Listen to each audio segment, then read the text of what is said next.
ঠাকুর দেখতে বেরিয়েছি, নর্থের সাইডে এসেছি তন্নিদির বাড়ি দেখে।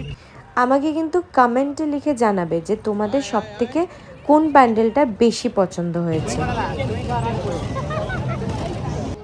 ছোটবেলার কথা মনে পড়ে গেল। আসলে তখন কি হতো, আমরা যখন ঠাকুর দেখতে যেতাম পুরো লাইন দিয়ে বাবা মার হাত ধরে, ভয় পেতাম যে হারিয়ে যাব কিনা মেলাতে বা যে কোনো মণ্ডপে যখন ঠাকুর দেখতে যাচ্ছি, সেইটা আবার যেন রিক্রিয়েট হলো।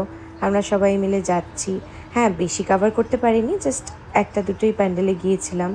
পুজো যে কেন এত তাড়াতাড়ি শেষ হয়ে যায় আমি জানি না, মানে দেখতে দেখতে 4-5 দিন এত তাড়াতাড়ি কেটে যায়, মনে হয়েছে সময়টা নিমিষের মধ্যে চলে গেল। বাট এত ভালো লাগছিল, মানে কিচ্ছু বলার নেই। যতই এক্সস্টেড ফিল করো, শরীর খারাপ লাগে, গরম লাগে, টায়ার্ড লাগে, তাও